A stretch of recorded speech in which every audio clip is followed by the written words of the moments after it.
نحمده ونستعينه ونستغفره ونؤمن به ونتوكل عليه ونعوذ بالله من شرور أنفسنا ومن سيئات أعمالنا من يهد الله فلا مضل له ومن يضلل فلا هادي له وأشهد أن لا إله إلا الله وحده لا شريك له وأشهد أن محمدا عبده ورسوله أما بعد فإن خير الحديث كتاب الله وخير الهدي هدي محمد صلى الله عليه وسلم وشر الأمور محدثاتها وكل محدثة بدعة وكل بدعة ضلالة وكل ضلالة في النار. أعوذ بالله السميع العليم من الشيطان الرجيم من حمزه ونفخه ونفثه. بسم الله الرحمن الرحيم. اللهم صل على محمد وعلى آل محمد كما صليت على إبراهيم وعلى آل إبراهيم إنك حميد مجيد. اللهم بارک علی محمد وعلی آل محمد کما بارکت علی ابراہیم وعلی آل ابراہیم انک حمید مجید. رب اشرح لی صدری ویسر لی امری واحلل عقدۃ من لسانی یفقہوا قولی. رب زدنی علما.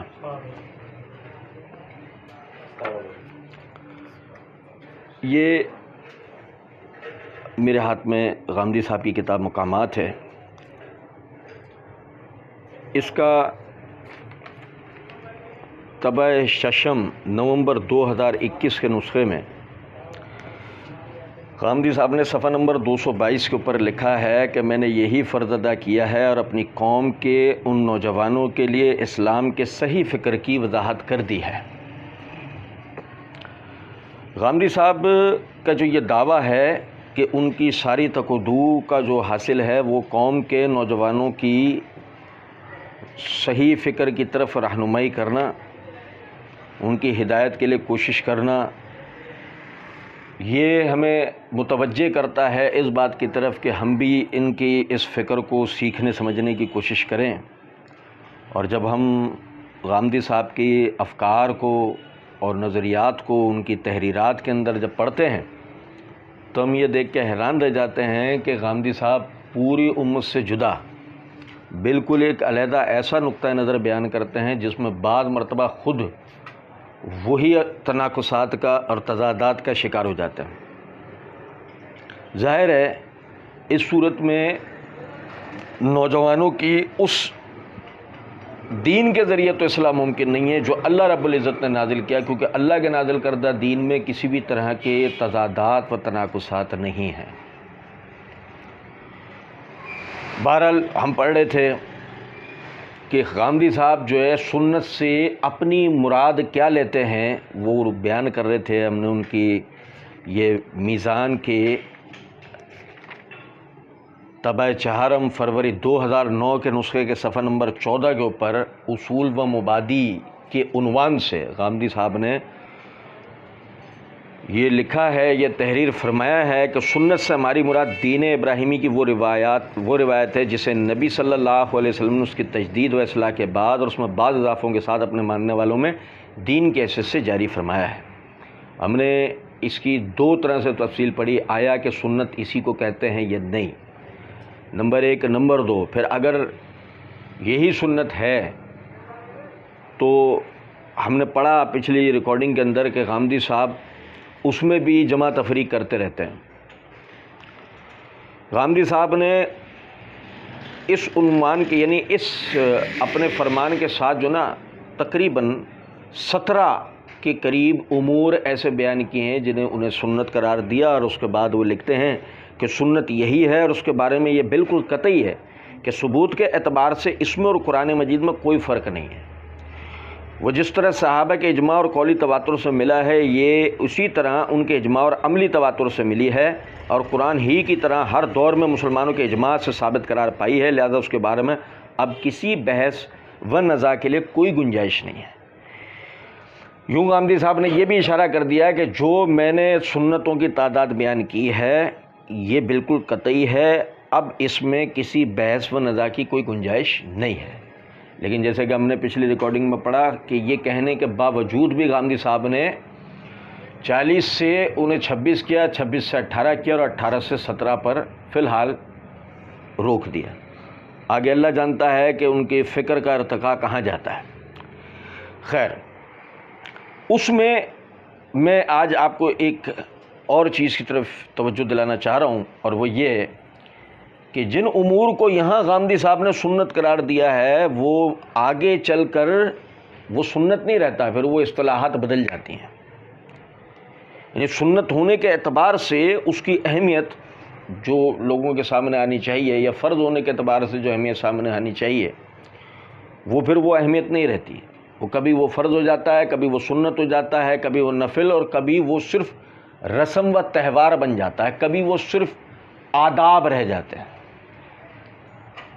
میں آپ بھائیوں کے سامنے صرف 5 بنیادی امور کی جو نا مثال دوں گا، جو غامدی صاحب نے بھی عبادات کے عنوان کے اندر ذکر کیے ہیں، یعنی نماز، زکوٰۃ اور صدقہ فطر، روزہ و اعتکاف، حج و عمرہ، قربانی اور ایام تشریق کی تکبیرات۔ ٹھیک ہے، اب بات آگے لے آنے سے پہلے میں ایک چیز پہ آپ کو توجہ دلاؤں، وہ یہ کہ دیکھیں غامدی صاحب نے مزید تاکیداً یہ بات کی ہے اپنی کتاب مقامات کے طبع اول نومبر 2008 کے نسخے میں صفحہ نمبر 178 پہ، کہ قرآن مجید کے بعد دوسرا ماخذ حدیث و سنت ہے۔ پھر چند عبارات کے بعد لکھتے ہیں کہ دین میں یہی 2 چیزیں اصل حجت ہیں، اور یہ دونوں اس زمانے میں اسی طرح ہمارے پاس موجود ہیں جس طرح اگلوں کے پاس تھیں۔ اب دیکھیں یہاں یہ بات سمجھیے گا کہ غامدی صاحب یہ بات کہہ رہے ہیں کہ شریعت میں 2 ہی چیز اصل حجت ہیں، قرآن، سنت و حدیث، اور یہ جیسی اگلوں کے پاس تھی ویسی ہم تک پہنچی ہیں۔ ثبوت کے اعتبار سے اس میں اور قرآن مجید میں کوئی فرق نہیں، اس پر صحابہ کا اجماع ہے، اور ہر دور میں مسلمانوں کے اجماع سے ثابت قرار پائی ہے۔ پھر اس کے بعد غامدی صاحب جو ہے یہ برہان کے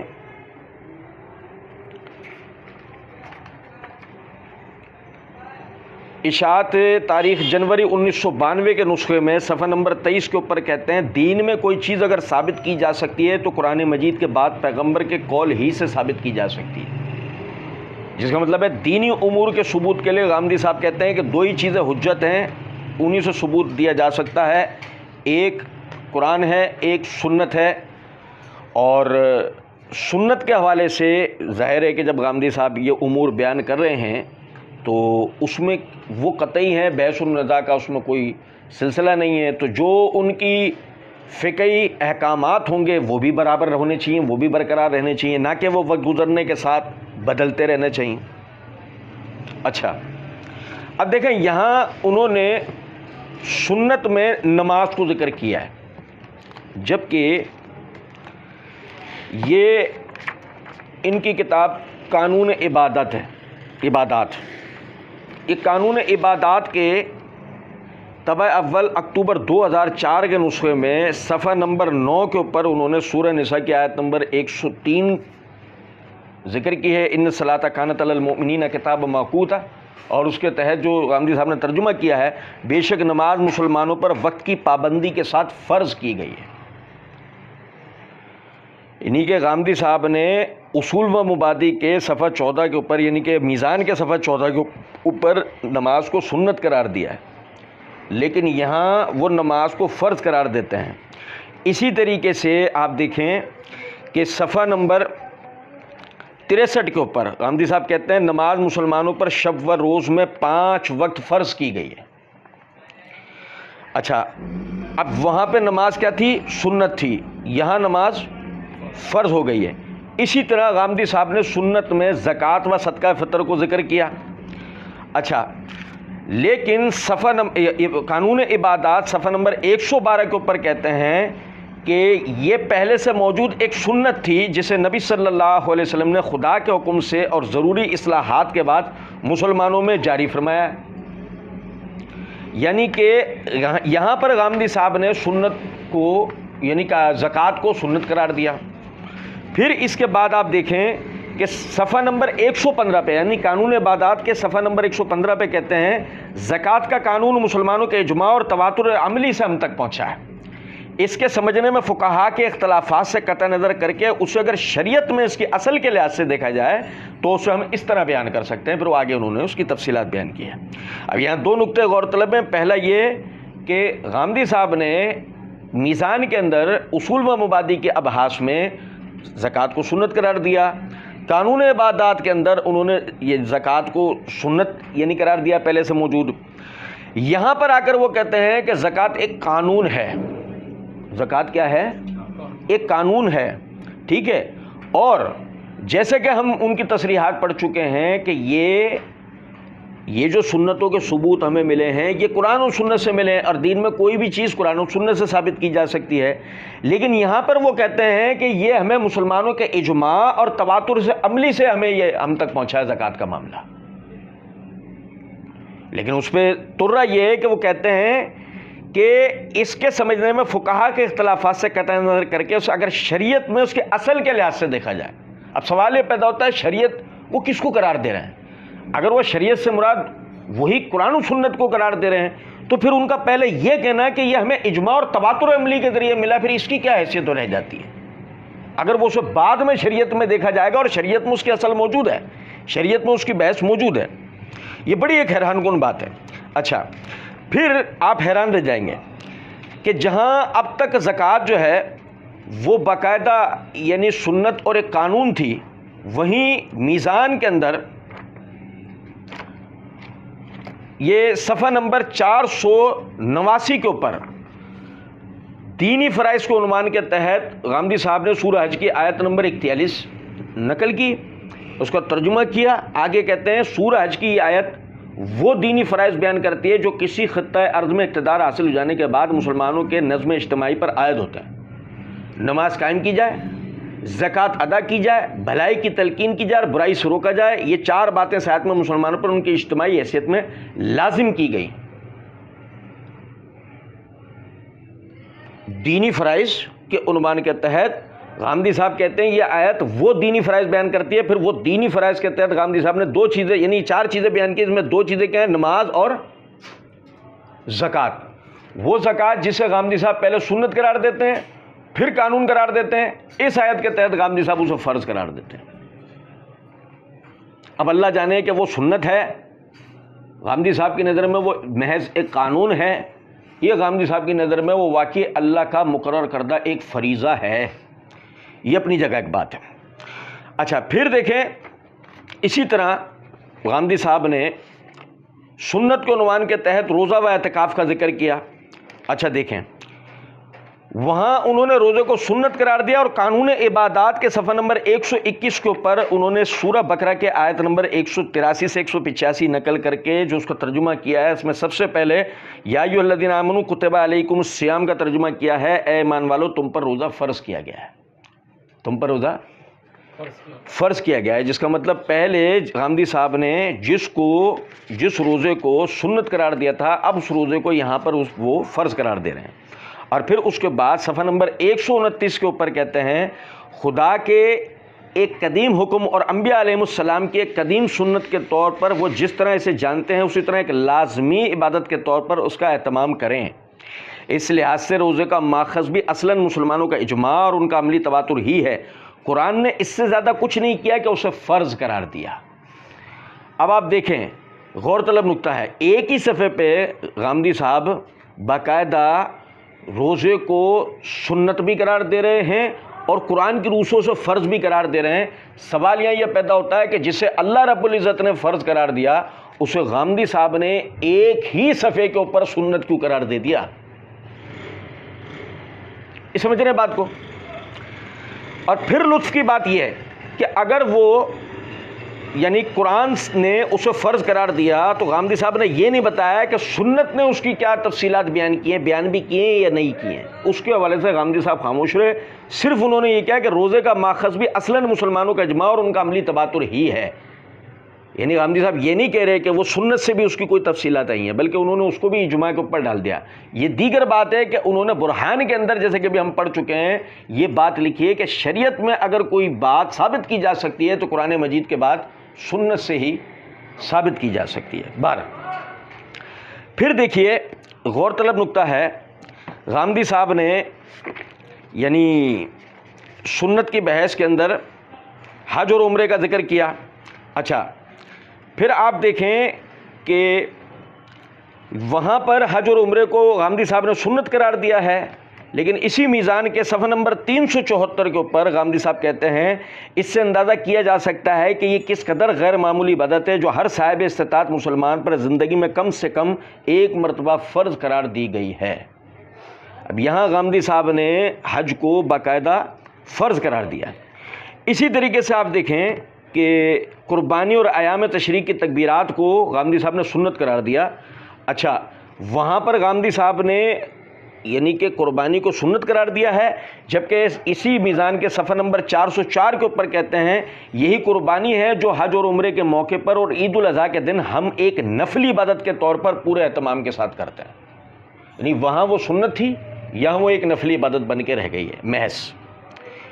تو یہ کبھی تو یعنی فقہی احکامات جو ہے وہ غامدی صاحب اس کو یعنی سنت بتاتے ہیں، کبھی اسے فرض بتاتے ہیں، کبھی اس کا ماخذ کتاب و سنت کو قرار دیتے ہیں، کبھی اس کا ماخذ مسلمانوں کے اجماع و تواتر عملی کو قرار دیتے ہیں، کبھی اسے محض صرف ایک قانون بنا دیتے ہیں۔ جبکہ لطف کی بات دیکھیں آپ کہ غامدی صاحب نے میزان کے برہان کے یہ طبع دہم نومبر 2018 کے نسخے کے صفحہ نمبر 37 کے اوپر لکھا ہے اس وجہ سے ہمارے نزدیک یہ اصول کہ سنت قرآن مجید کے احکام میں کسی نوعیت کا تغیر و تبدل کر سکتی ہے، عقل و نقل دونوں کے اعتبار سے صحیح نہیں ہے۔ آپ اندازہ کریں غامدی صاحب یہ کہہ رہے ہیں سنت قرآن مجید کے احکامات میں کسی قسم کی کسی نوعیت کی تغیر و تبدل نہیں کر سکتی، عقل و نقل دونوں کے اعتبار سے یہ بات درست نہیں ہے، یہ صحیح نہیں ہے۔ سوال یہ پیدا ہوتا ہے کہ سنت اگر قرآن مجید کے احکامات کے اندر تغیر و تبدل نہیں کر سکتے تو غامدی صاحب کیسے کر لیتے ہیں؟ اچھا اسے چھوڑیں، پھر اس کے بعد صفحہ نمبر 138 کے اوپر غامدی صاحب لکھتے ہیں اس زمین پر قیامت تک کے لیے یہ حق صرف محمد الرسول اللہ صلی اللہ علیہ وسلم کو حاصل ہے کہ وہ کسی چیز کو شریعت قرار دے دیں، اور جب ان کی طرف سے کوئی چیز شریعت قرار پا جائے تو پھر صدیق و فاروق بھی اس میں کوئی تغیر و تبدل نہیں کر سکتے۔ اب سوال یہ پیدا ہوتا ہے کہ جو چیز قرآن کی روح سے فرض ثابت ہو جائے اس کو غامدی صاحب سنت قرار دے دیں، جو چیز سنت قرار پا جائے اسے نفل قرار دیتے ہیں۔ سوال یہ پیدا ہوتا ہے کہ یہ حق جب صدیق و فاروق کو حاصل نہیں تھا تو یہ آپ کو کیسے حاصل ہو گیا؟ خیر میں آپ کو بتاؤں، اب تک کی یہ تینوں ریکارڈنگز کی تفصیلات میں آپ کو یہ تو اندازہ ہوا ہوگا کہ غامدی صاحب کی یہ جو اصطلاح ہے سنت، خود غامدی صاحب اس کو سمجھنے یا سمجھانے سے انتہائی معذرت چاہتے ہوئے میں یہ بات کروں گا کہ خود غامدی صاحب اس کو سمجھنے سمجھانے سے قاصر ہے۔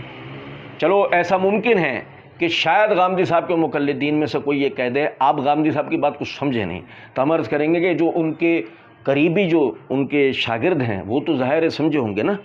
میں آپ کو ایک حوالہ پڑھ کے سناتا ہوں۔ اچھا جناب علی، یہ ہے اشراق فروری 2000 یعنی سن 2000 کا شمارہ اشراق کا، فروری کے مہینے کا۔ اس کے صفحہ نمبر 54 پہ طالب محسن صاحب جو کہ غامدی صاحب کی طرف سے یعنی ان کے شاگرد ہیں اور سوالوں کے جوابات دیا کرتے تھے، تو ان سے محمد صفتین راولپنڈی کے ایک صاحب ہیں، انہوں نے سوال کیا کہ سنت کی آئینی حیثیت کیا ہے، فرض اور سنت میں کیا فرق ہے؟ اشراق نومبر 1999 میں استاد جاوید احمد صاحب غامدی نے اپنے مضمون اصول و مبادی میں نماز، زکوٰۃ، روزہ، حج اور قربانی کو سنن کا درجہ دیا ہے، جبکہ ہم سب جانتے ہیں کہ نماز، روزہ، زکوٰۃ اور حج فرض ہیں۔ کیا سنت پر عمل کرنا بھی فرض کی طرح ضروری ہوتا ہے؟ دیکھیں سوال کرنے والا غامدی صاحب کی اسی سنت کی فہرست کو نہیں سمجھ پایا، یہی وجہ ہے کہ وہ سوال کر رہا ہے۔ ایک دفعہ سوال کو دوبارہ سن لیجئے۔ وہ کہتا ہے کہ سنت کی آئینی حیثیت کیا ہے، فرض اور سنت میں کیا فرق ہے؟ اشراق نومبر 1999 میں استاد جاوید احمد غامدی صاحب نے اپنے مضمون اصول و مبادی میں نماز، زکوٰۃ، روزہ، حج اور قربانی کو سنن کا درجہ دیا ہے، سنت کی جمع سنن کا درجہ دیا، جبکہ ہم سب جانتے ہیں کہ نماز، روزہ، زکوٰۃ اور حج فرض ہیں۔ کیا سنت پر عمل کرنا بھی فرض کی طرح ضروری ہوتا ہے؟ اب طالب محسن صاحب جواب کے اندر لکھتے ہیں آپ نے جس مضمون کے حوالے سے یہ سوال کیا ہے اس میں سنت کا لفظ ہمارے ہاں رائج معنی میں استعمال نہیں ہوا۔ یعنی کہ یہ بالکل جدید اصطلاح ہے جو سنت کی یعنی امت میں ہمیشہ سے اصطلاح ایک چلی آ رہی تھی، یہ وہ اصطلاح نہیں ہے. یہاں تک بات سمجھے؟ جبکہ غامدی صاحب کس دین کو لینے کے ہمیں پابند بنا رہے تھے؟ جو صحابہ کے اجماع سے اور مسلمانوں کے ہر زمانے میں ہوئے اجماع سے ہم تک پہنچا ہے. یہی میزان کے صفحہ 14 میں ہم نے پڑھا نا. سوال یہ پیدا ہوتا ہے اسی میں مسلمانوں کے اجماع سے سنت کی تعریف کیا تھی اور انہوں نے سنت کس کو قرار دیا تھا. چلیں، کہتے ہیں آپ نے جس مضمون کے حوالے سے یہ سوال کیا اس میں سنت کا لفظ ہمارے یہاں رائج معنوں میں استعمال نہیں ہوا. استاد گرامی کا نقطہ نظر یہ ہے کہ نبی صلی اللہ علیہ وسلم کی امت اپنا دین جاننے کے لیے دو ماخذوں سے رجوع کرتی ہے.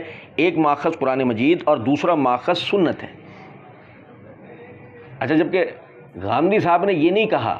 غامدی صاحب نے یہ کہا ہے ان دو سے رجوع کرنا چاہیے. نہیں سمجھے؟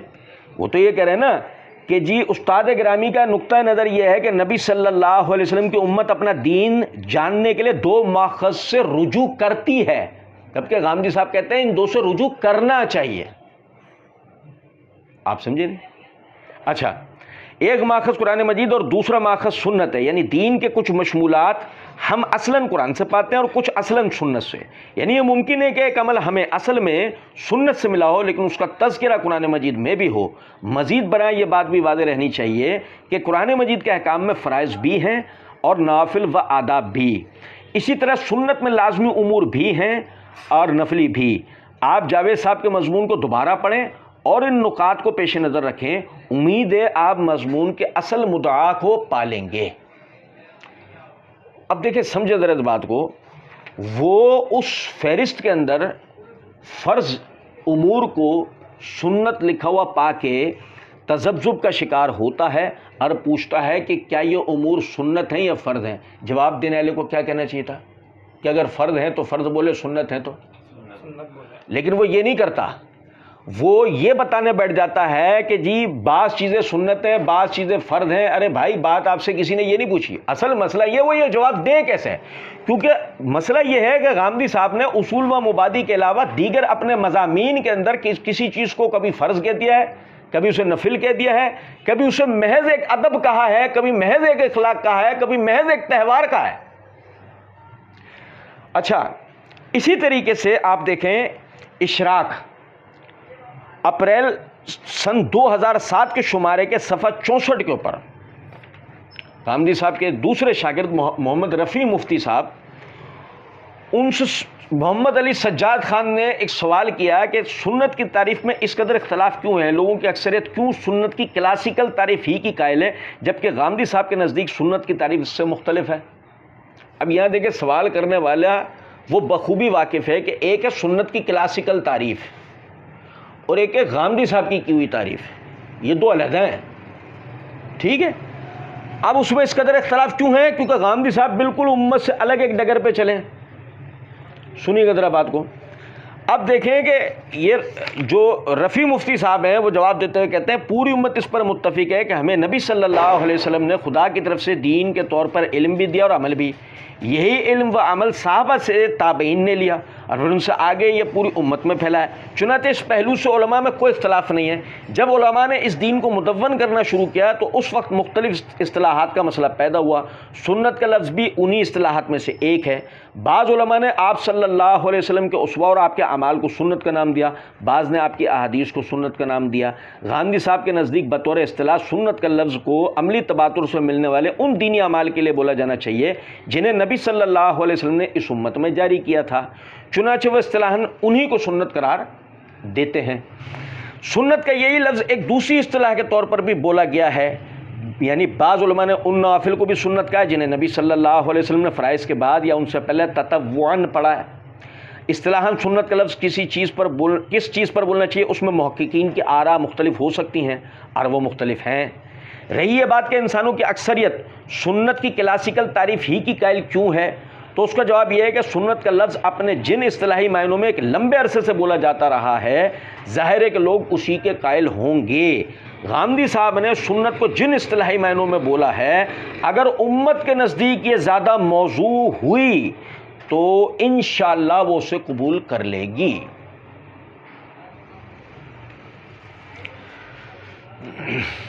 گویا کہ رفیع مفتی صاحب غامدی صاحب کے مبلغ علم کو امت کے قبول کرنے پر چھوڑے ہوئے ہیں.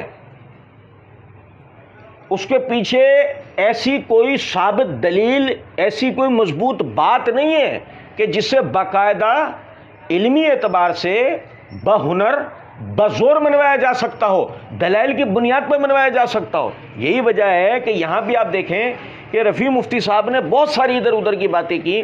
غامدی صاحب کی بیان کردہ سنت کی تعریف کو دلائل کی روح سے، اصطلاحات شریعہ کی روح سے، اور جو یعنی کہ دین کے جو ایک فقہی جو شعبہ ہے اس کے ذریعے سے وہ اس کو ثابت نہیں کر سکے. لطف کی بات یہ ہے کہ آپ دیکھیں وہ یہ کہتے ہیں کہ علماء نے اس دین کو مدون کیا تو انہوں نے یہ کیا، انہوں نے وہ کیا، انہوں نے نفل کو سنت کہہ دیا، انہوں نے فلاں کو کہہ دیا. غامدی صاحب کے نزدیک سنت کیا ہے؟ جو نبی صلی اللہ علیہ وسلم نے سنت میں جاری کیا. جبکہ غامدی صاحب کے نزدیک یہ نہیں ہے. میزان کے اصول و مبادی والے چیپٹر کے صفحہ نمبر 14 پہ غامدی صاحب کہتے ہیں سنت سے ہماری مراد دین ابراہیمی کی روایت ہے. نبی صلی اللہ علیہ وسلم نے جس کو جاری کیا وہ بحث تو بات کی ہے، اصل میں وہ سنت کیا چیز ہے؟ دین ابراہیمی کی روایت. اسی لیے ہم پہلے دن سے یہ بات کہتے ہیں کہ خود یہ جو غامدی صاحب کی اصطلاح ہے شاید غامدی صاحب کے قریبی شاگردوں کو بھی وہ صحیح طرح سمجھ نہ آئی ہو، تو ہم تو پھر بڑے ناچیز لوگ ہیں. ہم تو صرف ایک بات یہ کہتے ہیں کہ پھر اگر ایسا ہی تھا تو کیا ایسی بات ہے کہ اپنی قرار دے جو سنتیں ہیں ان کو کبھی تو آپ نے فرض کہا، کبھی آپ نے انہیں نفل کہا، کبھی کچھ کہا اور کبھی کچھ کہا. اصل میں ایسا کیوں ہوا؟ آخر میں غامدی صاحب کی ایک عبارت بتا کے بات اپنی ختم کر رہا ہوں. اصول و مبادی ہی کے صفحہ نمبر 56 کے اوپر، یعنی کہ میزان کے اصول و مبادی والے چیپٹر کے صفحہ نمبر 56 کے اوپر غامدی صاحب کہتے ہیں علم و فن اپنے پیش روؤں کی تحقیقات اور فکر و نظر سے استفادہ کر کے ہی آگے بڑھتے ہیں. انہیں نظر انداز کر کے کبھی ترقی کے منازل طے نہیں کر سکتے. اس سے پتہ لگا. اب دیکھیں یہ جو اصطلاحات ہیں نا، اصطلاحات فنون میں آتی ہیں، اصطلاحات فنون میں آتی ہیں. غامدی صاحب کیا کہہ رہے ہیں؟ علم و فن اپنے پیش روؤں کی تحقیقات اور فکر و نظر سے استفادہ کر کے ہی آگے بڑھتے ہیں. اب یہاں پہ نقطہ غور طلب یہ ہے کہ اگر واقعی غامدی صاحب نے جو یہ بات کی ہے خود اس کے اوپر آپ خود پورے اترے ہوتے تو شاید اتنی علمی ٹھوکریں نہیں لگتی. اگر آپ اپنے پیشروؤں کے فکر و نظر سے استفادہ کرتے، آپ ان کی تحقیقات سے استفادہ کرتے، انہیں نظر انداز نہیں کرتے، تو ممکن تھا کہ جس علم سے آپ نوجوانوں کی اصلاح کرنا چاہتے تھے اور فائدہ پہنچانا چاہتے تھے، حقیقت میں اس میں اصلاح ہوتی اور امت مسلمہ کو فائدہ ہوتا. اللہ رب العزت سمجھنے اور عمل کرنے کی توفیق دے. وما علینا الا البلاغ.